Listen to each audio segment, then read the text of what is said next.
who better than me? Welcome back to another episode, or the weekend wrap-up episode of the Hardcore Casual with your boy, Bass the Kid. I'm going to forego everything else. I'm going to get this one done quick, so let's get into it. Okay, so let me talk about the couple topics that I actually wanted to sort of speak of on this video to start off with. First things first, Anthony Joshua. So he's been out in Dubai of late. He's been sort of out there with Anthony Chill Wilson, doing some training with Chill Wilson.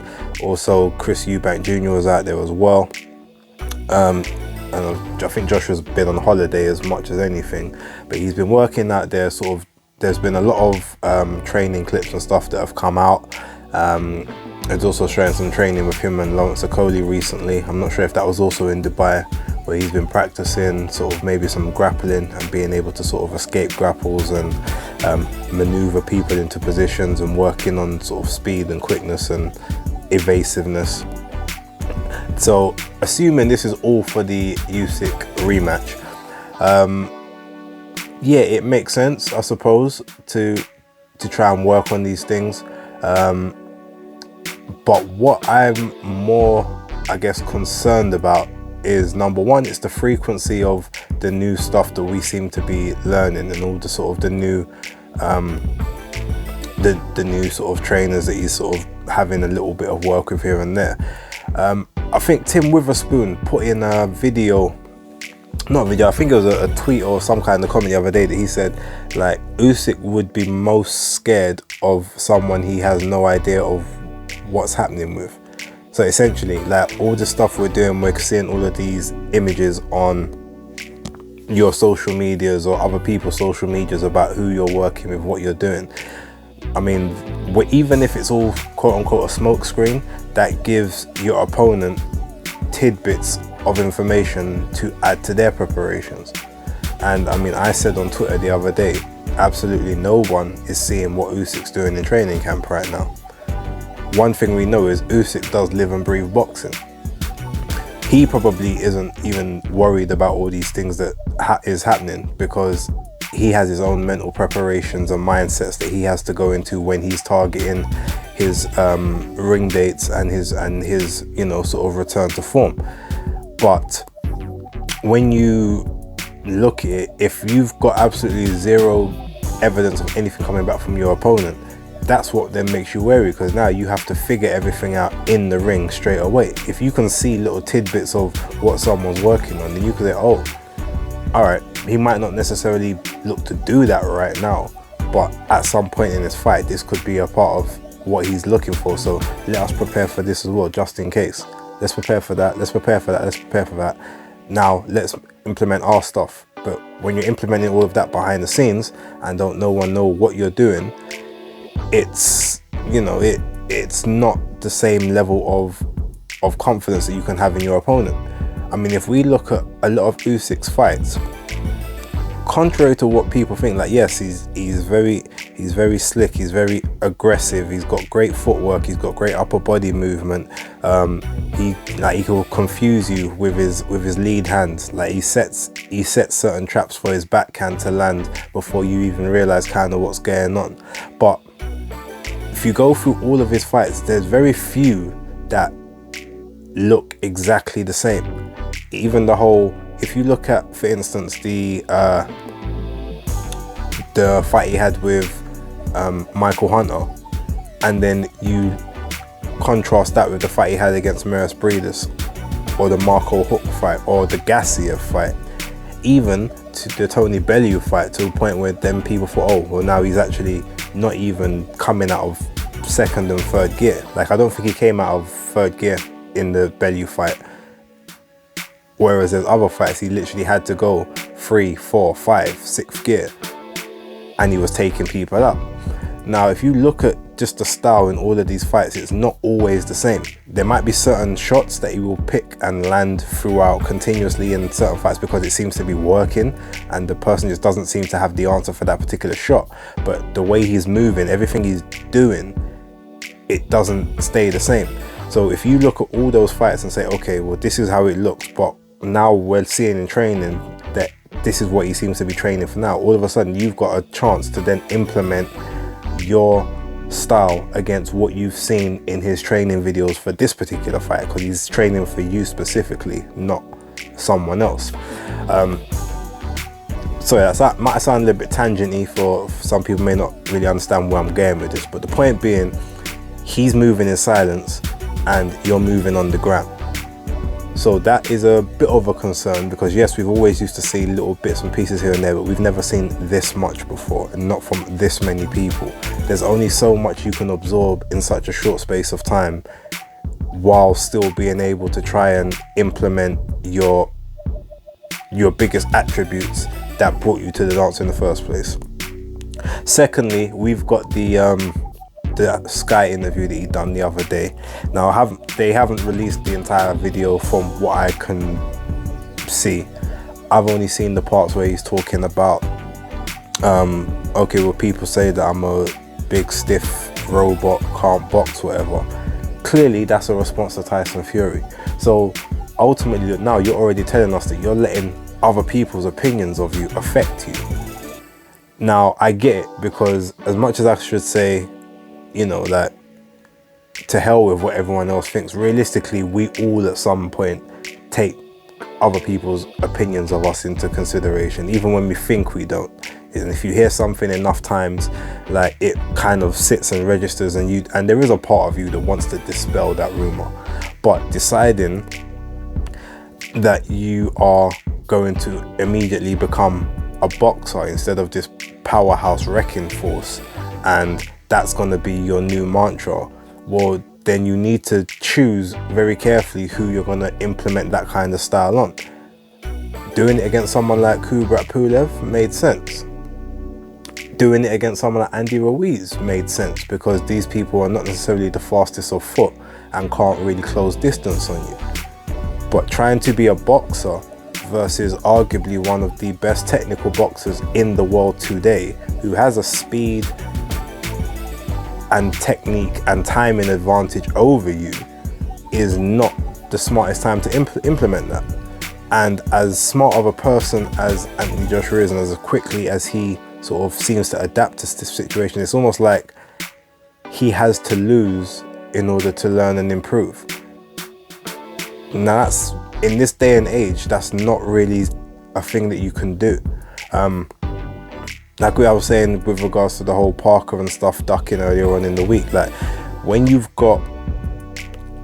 was back in sort of the 80s, the 70s, the 60s, like there was times where like your O's meant nothing. It's all about how you lose and how you come back from it. You can't be the sole person to make that now this new generation. Like, unfortunately, for the foreseeable future, this generation is going to be predicated on the Floyd Mayweather profile. The O is sacred. If you lose your O, your marketability, your value, everything drops. It's not about the comeback, it's about maintaining and proving that you're the best ever, and that's your legacy. That's where this generation is at the minute. So there's only so many times you're going to get the opportunity to right those wrongs that you feel you made. So the Ruiz one, we can, whatever happens, we say, okay, yeah, that's cool there. But this one is like, oh, okay, well, I know how to beat you now. Because I think AJ did say that to Usyk at the end of the fight. Oh, I know how to beat you. I've worked it out. But it's like, you worked it out too late. And now you're in interviews on Sky Sports talking about last time he won 9 rounds, I won 3. All I need to do is win another 4 and I win the fight. That's not the mindset you need to have, because now you're still going in on this tip of, I'm going to outbox you. Even if you manage to do it, like, that is a lot harder than you need to make it. Like, for you to even outbox him, we all saw the way he was gasping for air and was so mentally fatigued at the end of the first fight. That's all of that. A lot of that's not even to do with the damage to the eye and all the other stuff. It's literally because your brain is in overdrive, consistently trying to work out what this guy's going to do, how you're going to counter. And these are not things that are natural to you as a human being. Like, you're a reactive person. He's proactive. That's just naturally how the two of you sync up. He's fluid. There's times like Usyk's doing things, he's not even thinking about what he's doing, he just does it because it's been drilled into him since the age of like 13, 14 years old. You're thinking about things you're doing because boxing isn't something that just naturally came to you as a person. Like, an amazing athlete and probably one of the most improved or the most improvable specimens we've got in the boxing game, like, period. But you're not there yet. So until you're able to have enough time out of the ring to get there, you need to do what you do best and ignore what other people are saying. In terms of, oh well, he's stiff, he's upright, he can't move, he's not fluid, he's not lucid, he ain't got a boxing brain. Cool, don't have a boxing brain, but have a sledgehammer of a right hand that puts most people down, or at least hurts them severely when it lands. That's what you have to do until such a point as you don't have the belts anymore and you're not going to get them back at any point. So that means like no rematch, or the rematch clause is null and void or something like that. You can't get those belts. Then okay, if you really want to that point, then you can maybe start working on different things. But by that time it might be a bit too late, because already running 32, realistically you've got 6 years, 7 years. If you look at it and say, okay, well, being at the absolute top, you've maybe got 3 years, 3.5 years. You may not get the opportunity to become a complete boxer and then challenge for a title again.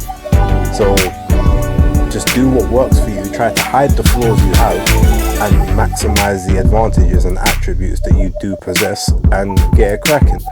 But yeah, I don't really want to talk about the whole round table thing that he done with the mic and I didn't really watch all of that. I know he was, spitting some rhymes and, copying Skepta and stuff. Hey, it's all fun and games. I guess technically camp maybe ain't started yet, so do what you need to do. Eddie Hearn saying it's supposed to happen in April. I just remember at one point it was supposed to happen in February. Then it was going to be March, not April. I'm just like, if I was Usyk, I would have put a clause in that contract saying if there's a rematch, it must happen within 6 months or something like that, because the more you keep sort of going past and going past these potential dates, the next thing I've heard is that it could actually happen in May. I heard someone say possibly it could happen in June. That's almost another year out the ring. Now, obviously Usyk's the superior boxer and all of that stuff, the smaller guy, the quicker guy, the more fluid guy, but Usyk's still an older person. Like, he's turning 35 in a week. So he's like, so you're taking more time away from him outside the ring. Yeah, he keeps himself in great shape, but there's at some point when you hit those mid-30s, the reactions, everything's going to slip and it's going to happen just like that, and you don't get the opportunity to get that back. So you need to kind of remain active to try and stave off the slowing down, the regression and all that stuff.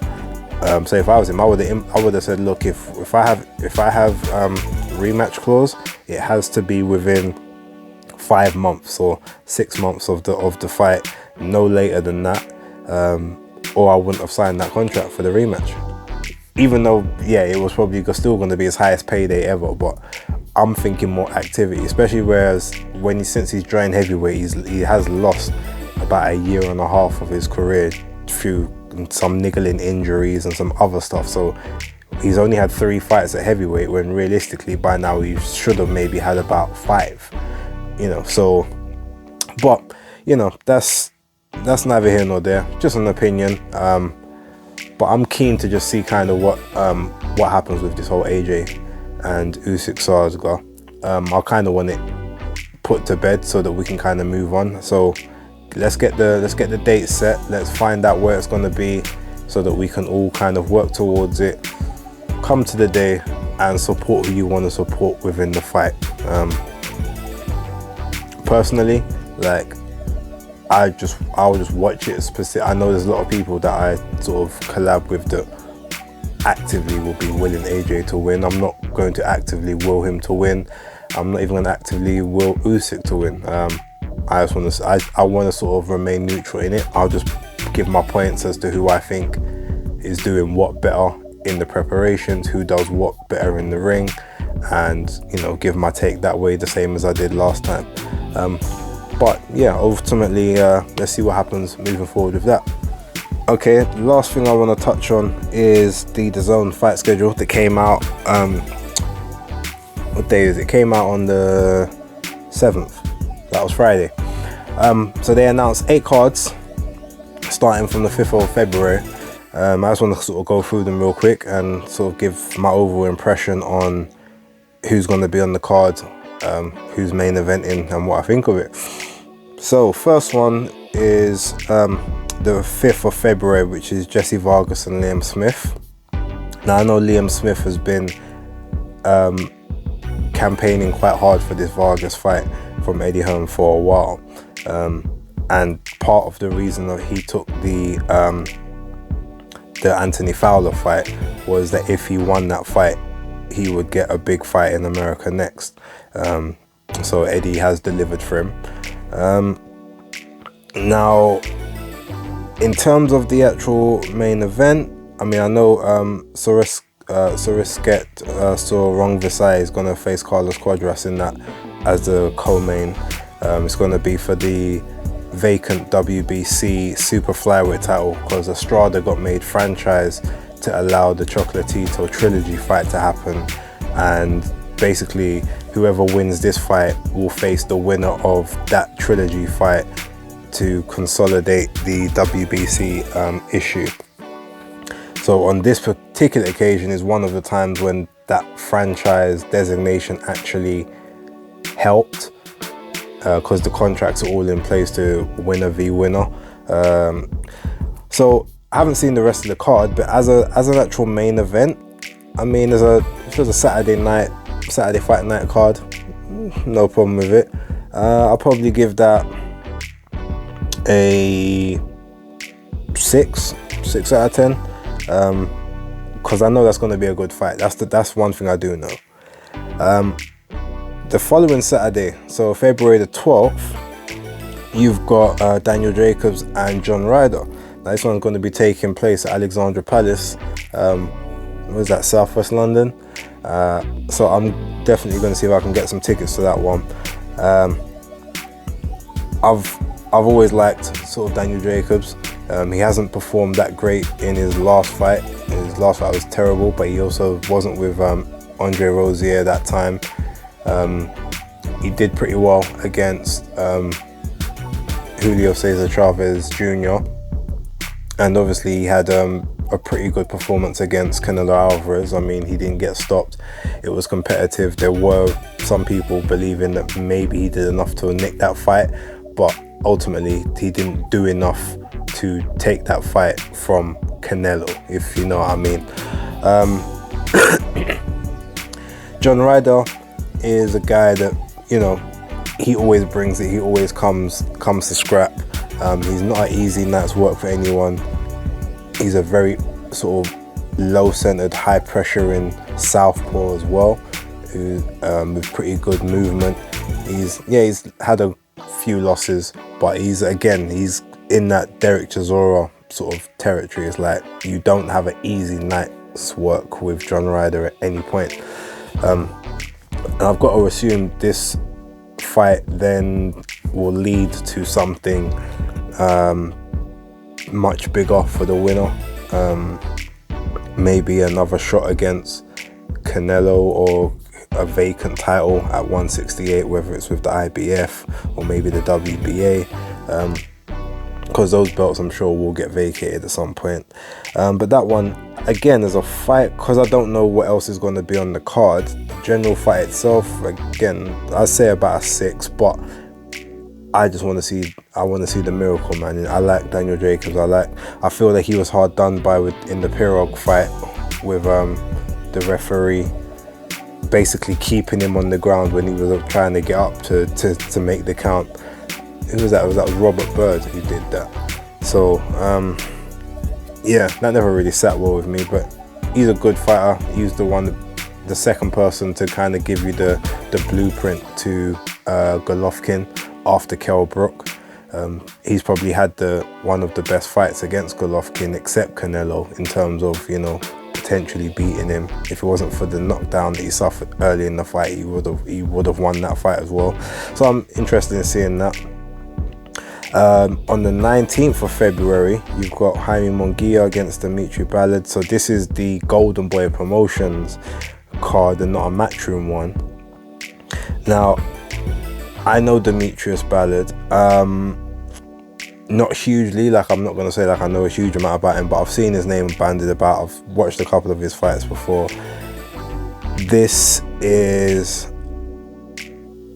terrible, if I'm gonna be real with you. Like, Ballard, I mean, he's gonna give it a go for a few rounds and get bludgeoned over, and probably the corner will throw in the towel, or he'll sort of sit in the corner. I don't even mean between rounds, I mean sort of sit in the corner, take a knee, and probably keep it moving that way.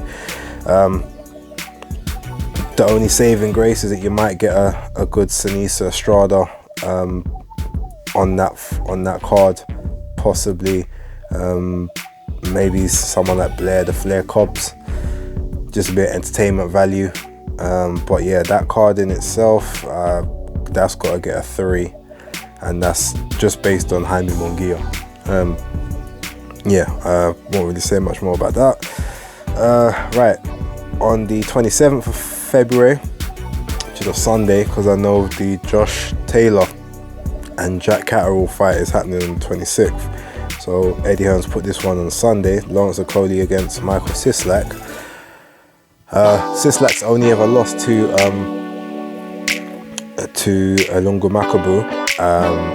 So this will probably be one of the hardest fights that Okoli has had as a professional, especially as a champion. I'm actually looking forward to this one as well. It's going to be at the O2, so this might definitely be another one that I'll look to get some tickets to, or see if maybe I can hustle some people at work to get me some tickets.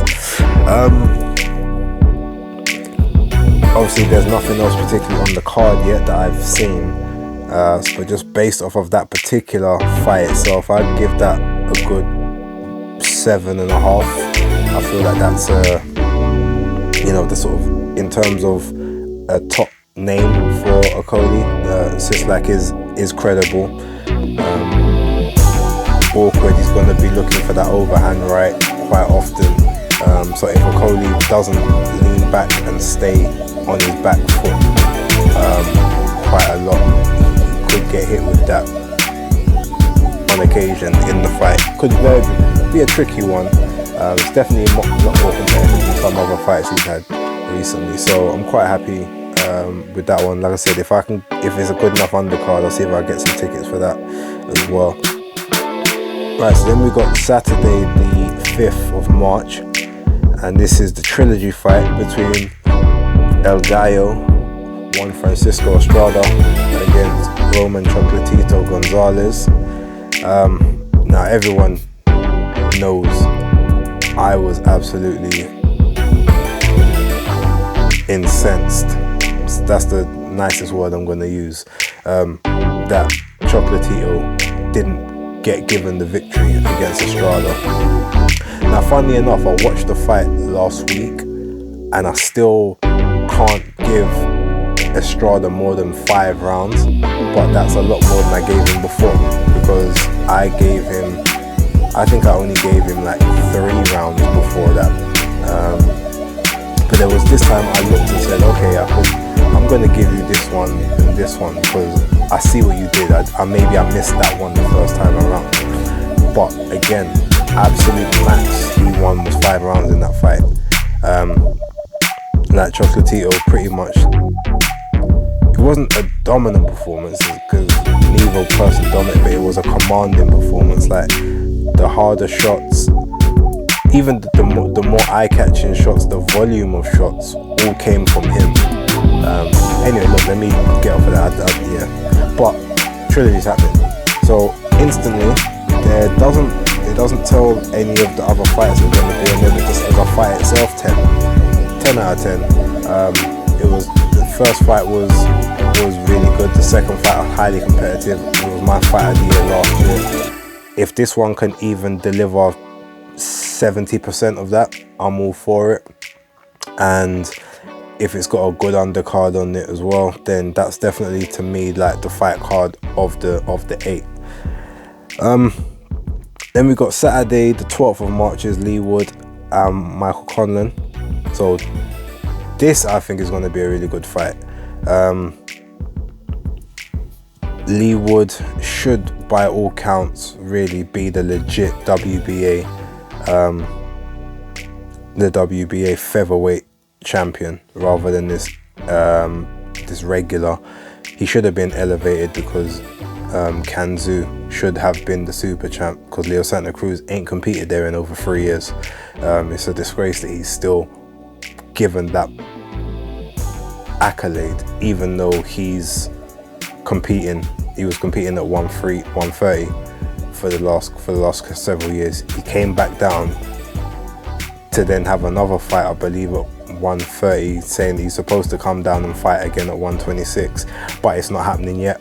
I think that's totally out of order. But ultimately, right now, we've got the interim versus the regular, and I guess you consolidate that. And they did say that Leo Santa Cruz must fight the winner of this fight next, or he will be stripped of the title. That's what the WBA have said.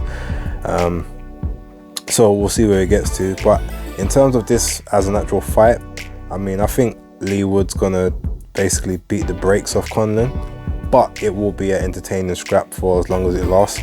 So I'm gonna give that, just as an actual fight itself, in terms of matching of opponents, I'm gonna give it an 8. I think that's worth an 8. Now, this one could actually be a sleeper, and this is on March the 19th, which is Virgil Ortiz Jr. against Michael McKinson. Now, we've all seen that McKinson's a very sort of tricky customer. He's got good movement, he's awkward, doesn't have pop according to his record, but obviously we did see he did drop Chris Congo, and quite a few opponents have said that he actually hits a lot harder than his record suggests. And I think I saw in an interview one time he said that he hits a lot harder than his record suggests. It's just that once people get hit by him, they kind of shell up and stop coming forward, which prevents him from being able to find the necessary openings to maybe take them out overall. Might be a bit of hyperbole on his part, but yeah, look, when you look at it, you say, okay, cool. If he does have a lack of power, this is going to be the one time whereby it gets exposed, because Virgil Ortiz Jr.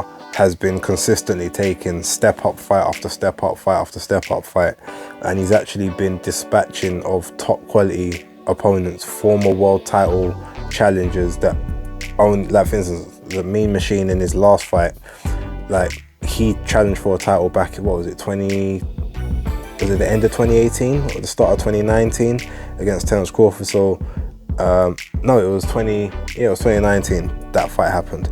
So it was a couple years removed, and he hadn't lost a fight since then. So he was still, you know, not gonna say he was fresh, but he was, you know, it wasn't that hard done by. Then you've got the what's his name?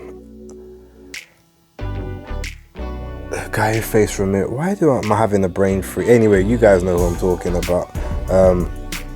He was a former world champion at 140. Came up, you know, he actually put some decent hands on Ortiz, but was getting dominated. Eventually, he ended up losing. It's gonna bug me. I need to find out his name now. Jose Ramirez.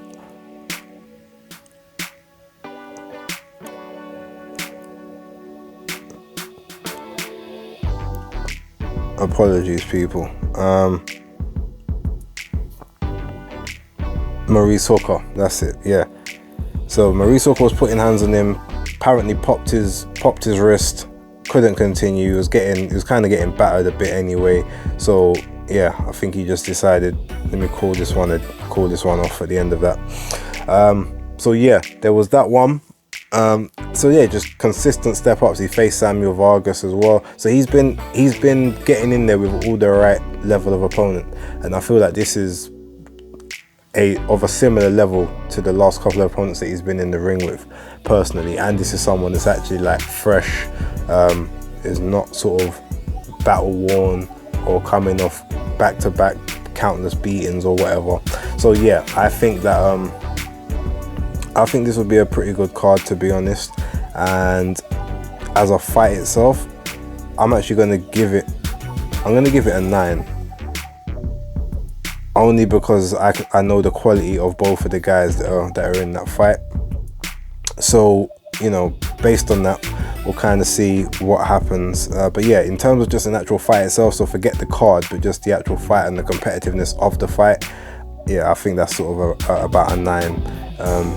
And hopefully it lives up and, you know, becomes sort of a very sort of fun fight. Now there was one more on DAZN boxing schedule. I've just come off of that. Yeah, so now we've got the last card, which is Kiko Martinez against Josh Warrington 2.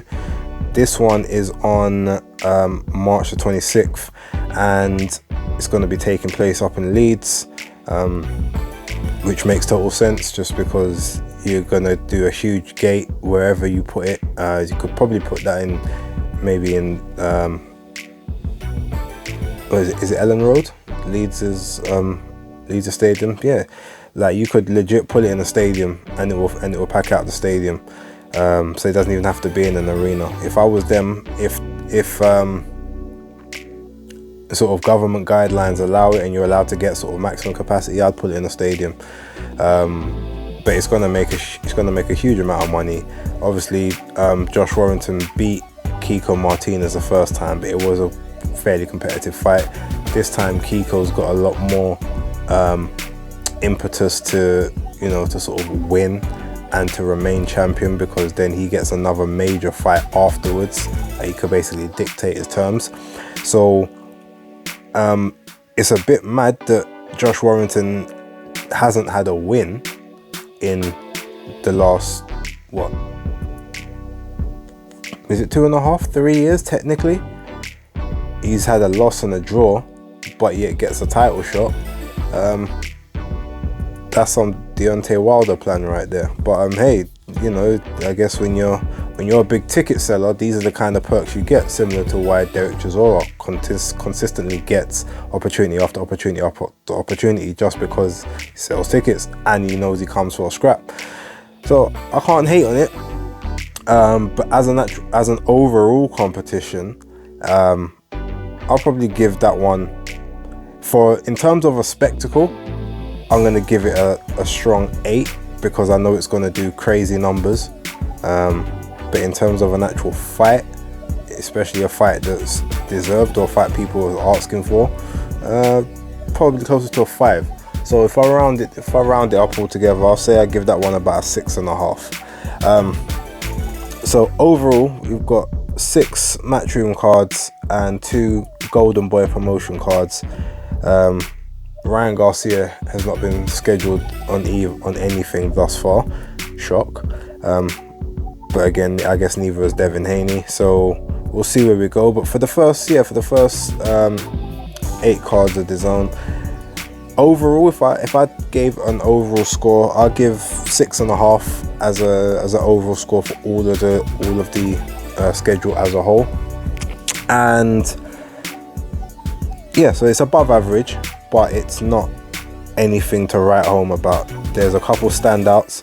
Again, Virgil Ortiz Jr., Michael McKinson, I like that one. Estrada Chocolatito 3, I really like that one.